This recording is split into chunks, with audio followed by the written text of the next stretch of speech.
do a first-time cruise and starting a business have in common? Maybe more than you realize. We waited almost 40 years to go on our first cruise. We finally just jumped in and booked one. We had almost a year to plan. And as it came closer, I started doing research. I asked our travel agent a million questions. I bought things on Amazon. I joined Facebook groups for first-time cruisers, and I even joined a specific one for the date and the ship that we were going to be cruising on.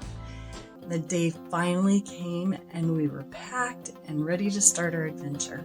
It was exciting and scary all at the same time. I felt as prepared as I thought I could be, but I knew I wouldn't really know how to navigate things until I was actually there. So on the first day, it was kind of chaotic. There were so many people and the ship was huge. We had a long day already and we were all hungry. We had some time to kill before our room would be ready. So from my research, I thought I understood where all the free places were to eat. And that's what you always hear about a cruise, all the free food. But for sure, not everything is free. It was all so big and loud and confusing and just coming at us all at the same time. So all the prior research that I had done kind of went out of my brain. So I knew that Johnny Rockets was the place to get free milkshakes, but I couldn't remember if the food was free. So as we started walking around, this was the first food place that I recognized, so we decided to go ahead and stop there. Almost every employee on the ship was from another country, and I am not great at understanding people when they speak with an accent. So when the waiter started asking us if we wanted to dine in, and he said something about an $18.50 charge, I didn't know exactly what he was talking about or what to say. And I didn't want to keep asking him to repeat himself. And of course, I didn't want to appear cheap by saying, oh no, we just want to know where the free food is. So I just said, okay. And we sat down. Well, come to find out, milkshakes are free, but if you want food, you had to pay $18.50 per meal. So we started out our vacation by paying for food when there were free options around. I just couldn't remember how to find them. So starting a business can feel a lot like that. Sometimes you end up paying for things that you don't really need just because you didn't know better, or you didn't know what to ask, or maybe you signed up for a program without finding out all of the details just because you didn't want to look dumb asking what you thought were silly questions. So like I said, before we left, I read a bunch of things in Facebook groups. I took some of their advice. I bought the recommended cruise must-haves.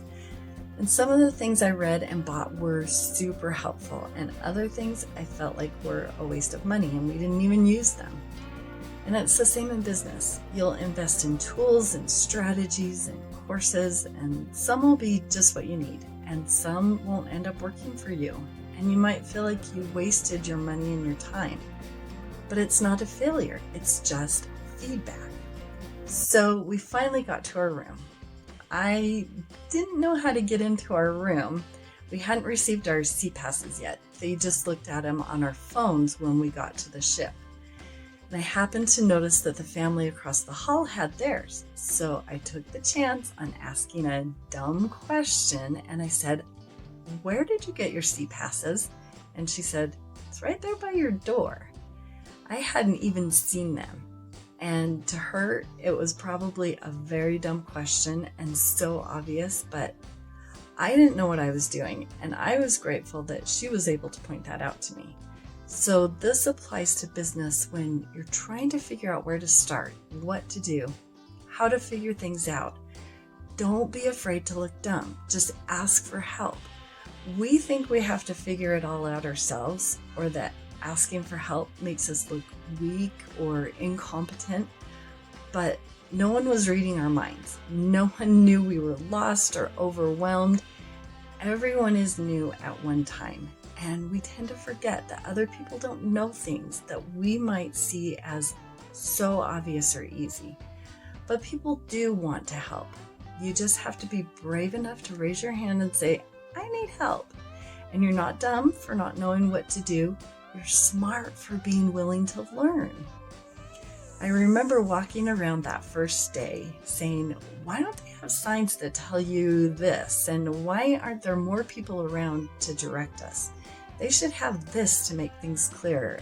And as the week went on, I realized there actually were signs and there were people around to ask. I just couldn't see them at first because everything was so new and unfamiliar that I didn't recognize the help that was right in front of us. So in business, you might not know who to ask or where to start, but as you move through a step at a time, you realize there are people and information all around to help that you might not have been able to see when you were so new and overwhelmed. So every day we went to the Windjammer, and they have you wash your hands before going to the buffet, which is such a great thing because there are literally thousands of hands touching each serving spoon. But what made it even better was the sweetest lady stationed right at the front, and every single day she greeted us with the biggest smile, and she'd sing out washi washi before yummy yummy, and it became this funny little moment we all looked forward to, and I could tell everybody else looked forward to it too because it brought such a smile to everybody's face, and everybody was walking through the line saying washi washi before yummy yummy. And your business needs rituals like that too. Small, intentional habits that keep things clean and clear and running smoothly, whether it's a morning check-in, a weekly reset, setting boundaries around your time and energy. Those systems are what protect you when things start to feel messy and crowded. And they might seem silly or small at first, or seem like they might not be important, but in the end, they really do make a difference. The activity that we did the most was the Flow Rider. My daughter was the first to try it, and she took to it so fast. She quickly earned the coveted wristband that let her get right back in line after her turn. And she could also take advantage of the advanced hours when people with just the regular wristband couldn't ride. She made it look so easy. My husband, on the other hand, had a harder time. Since he's been skiing his whole life and used to skateboard when he was a teenager, he figured it would be no problem. But it actually took him so much longer than he imagined it would. He fell time after time before he finally stayed up. For some people, success in business seems to come easy. They're often running like they were born to do it, and things just seem to fall into place. And others fall and have to keep getting up. And maybe they thought that their past experiences would make it easier, but it just doesn't really come natural to them. And both things are normal, but the key is to keep getting up and learning what works for you and trying new ways. Feeling the discouragement and still trying again. Progress comes not because it was easy, but because you didn't quit. Everyone experiences the journey differently on cruises and in business. And I noticed something interesting. Some people were seasick from day one, and others didn't even feel the boat moving. A few people said that they felt like they were rocking even after they got off the boat. And some, like me, never felt a thing, even though I packed motion sickness medication just in case because I tend to get car sick and I was kind of expecting to get seasick. But it was the same ship, the same ocean, totally different experiences for people. And that's exactly like starting a business. Some people hit resistance right away. with the overwhelm and the doubt and the fear, and others ride the waves like it's so natural and they don't really notice too much. If you're one that gets seasick, it doesn't mean you're doing it wrong. It just means you're human and you're having your own experience. We stopped at 3 different ports and went on 3 different excursions. Roatan was relaxing and we loved shopping there. Costa Maya and Cozumel were overwhelming. When I went to return the key for the locker that we rented in Cozumel, my family, I turned around and they had disappeared somewhere. And while I was looking for them, vendors kept trying to get me to come into their shops. They'd say, your family will show up. You just come in and look around. And so many people were vying for my attention. And I had to really focus on what was important to me, which was finding my family. The same thing happened once we got back to the port entrance before we got back on the boat. There were so many people there trying to get our attention. And my daughter even saw one lady get roped into buying something that I don't think she really was sure that she wanted, just because the sales guy knew all the tricks and exactly what to say to her, that she ended up saying yes without even realizing it. And we even kind of got took, if you will. My husband was looking at a t-shirt and the guy says, oh, those are so good. They're bamboo, which doesn't shrink like these cotton ones. And of course, it was our fault for not looking closer, but when we got back to our room, we realized that the tag on the shirt said 100% cotton. And it was fine, but it just wasn't what we thought we were buying. So business can feel the same way. There are offers everywhere. Strategies, coaches, courses, templates, trends. Once you look at a few things, then every time you get on social media, the algorithm is putting in front of you so many choices and so many things to look at. You sign up for free things and suddenly your inbox is just flooded with more choices. People promising that this is the thing you need or that tool will finally make everything click. It's easy to get pulled in a dozen different directions before you even realize what's happening. But just like I had to block out all the noise and focus on what really mattered, which was finding my family, you have to stay focused on your path. Not every shiny thing is meant for you. Some tactics are just really good at selling themselves, but might not be what you need to help you grow. So stay anchored in your goals and make decisions from a place of focus. And remember, you don't have to figure it all out alone. Every time we got off the ship for an excursion, there was a guide waiting for us. Someone who knew the area, who walked us through step by step. Same with our airport transportation. We didn't waste energy figuring out on our own or hoping we'd get there on time. We hired someone who already knew the way, who could just take us exactly where we needed to go and direct us to exactly what we needed to do. So in business, it's the same. You can do it alone, but it's way smoother when someone's walking with you who's done it before. And that's what a coach does. They can help you avoid the overwhelm so you don't have to guess where to go and what to do next. And it makes it so you can actually enjoy the journey. Going back to when my daughter and my husband were on the Flow Rider, they had to stand in line for quite a while usually, and they both got so sunburned. They were having so much fun on that first day, and none of us realized how much sun they were getting. So when you're building a business, the sunburn can be burnout. It happens when you jump in excitedly without protecting your time and your energy or setting boundaries. I was careful to put on sunscreen from the first day, and I think it was because I was sitting and watching and wasn't as distracted as they were. And so I only got a little red on my nose and my forehead, and you need daily sunscreen.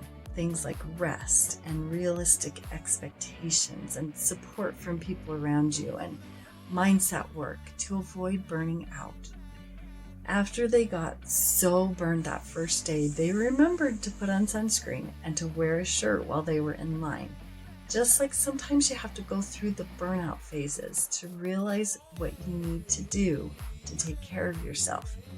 Or you can be aware of it from the beginning and use your sunscreen so you don't have to suffer the burnouts.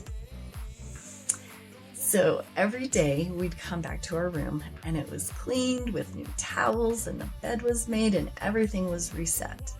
We never saw our cabin steward actually do any of these things, but it made such a difference. And we looked forward to coming back and finding our room with everything done.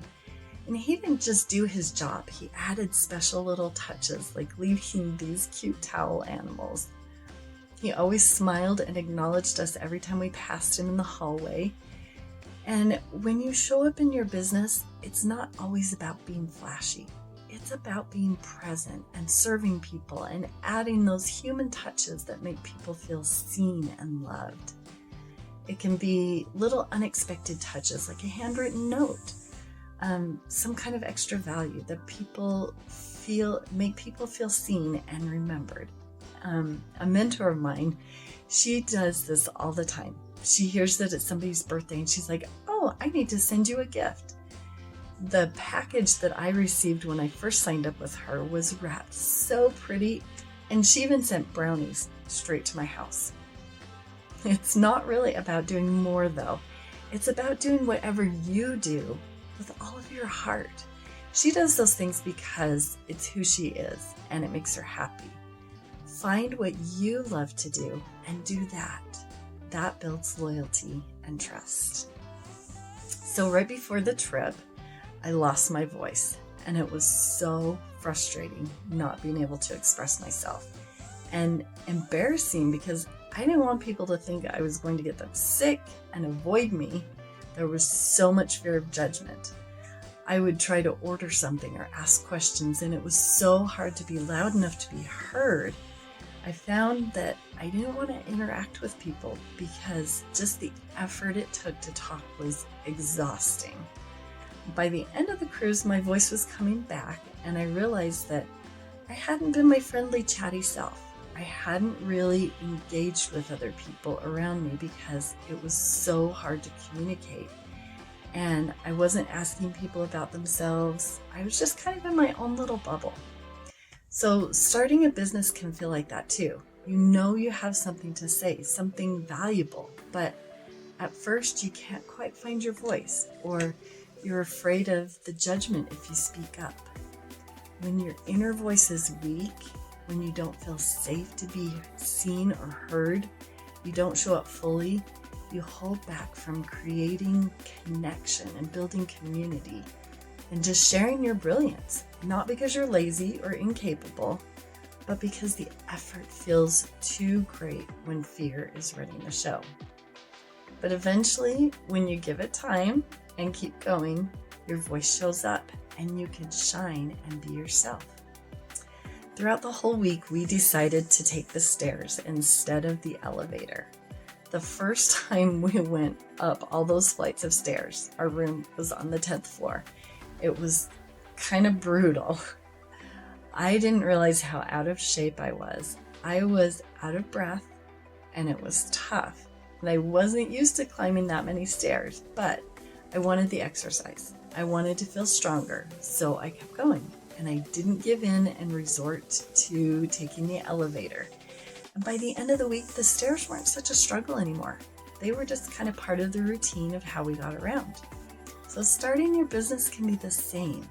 At first, the stairs were showing up online, making offers, doing mindset work. It all feels exhausting. You might doubt yourself, but the more you do it, the stronger you get. There are faster options, like the elevator we could have used, but sometimes you intentionally choose the harder way because you're building those muscles, you're building something lasting. Eventually, what felt impossible just kind of becomes part of your routine. So you remember those free milkshakes from Johnny Rockets? They were so simple, just this little treat we could enjoy in the middle of everything else going on. And we didn't have to do much for them. We just had to go in and order them. We also did a super fun activity. It was silent dancing. Everybody put on these headphones and danced to the music that they were hearing. My husband and I loved this because we actually met at a dance club back in the 80s. So in business, there are milkshakes and dance moments too. There are these random fun-filled breaks we take in the middle of building something big. When you're running a business, there's pressure, there's strategy, there's constant growth, and it can be a lot. But self-care doesn't always look like bubble baths or journaling. It sometimes looks like dancing like no one's watching, or going out for date night, or watching a movie with a friend. These moments might not look productive, but they are essential. They reset your nervous system. They remind you you're human. They give you back the energy you need to pour into everything else. We don't take these moments because we're lazy or avoiding work. We take them because it is part of the work. Learning how to live a full, balanced life while growing something meaningful. So if you need permission for a milkshake or a dance moment today, don't miss them. Let yourself enjoy the process, celebrate the small wins, and find the sweetness in the journey, not just in the destination. That very first day, I thought, what crazy person thinks that this is fun? I could not imagine I would ever go on a cruise again. But by the end, we actually really enjoyed ourselves, and there were so many great memories, and now we're looking forward to doing it again. We were looking forward to getting home, but at the same time sad to leave. And in reality, cruising isn't for everyone. Some people would rather go camping or stay at a luxury hotel or even have a staycation at home. Some would rather go somewhere cold instead of a hot tropical island, and that's okay. You can have an amazing vacation that looks totally different from someone else. So just like cruising isn't for everyone, having your own business might turn out to be something you thought was a great idea, but in the end just isn't for you. In the beginning, maybe you want to quit, but as you learn more and gain more experience and get better at things, just like we eventually found our way around the boat and learned where we like to eat, what hot tub was the best, you might change your mind and end up loving it. Even just the cruise itself is different for everyone. Some people stayed on the boat instead of going on excursions. Some enjoyed every activity there was, tried all the food, enjoyed the music, so many things. Other people just wanted to relax in the chairs. I did see lots of people sleeping, and they were fine with not doing anything else. Business is the same way. You don't have to do it like everyone else. Your path gets to fit you, and if you find that having your own business just isn't for you, that's okay. The waves behind the boat remind me we're always moving forward, even when it doesn't feel fast. Sometimes we're chasing big goals, and sometimes we're just catching our breath. Business is the same. Every turn, every wave, every break, it's all part of the journey. It's not just about where you're going. It's about how you've lived while you get there. And just like a cruise, building a business leaves a wake behind you. Quiet proof that you've made progress, even when it felt slow or messy. So take a break, have the milkshakes, dance, because we're here for the amazing ride.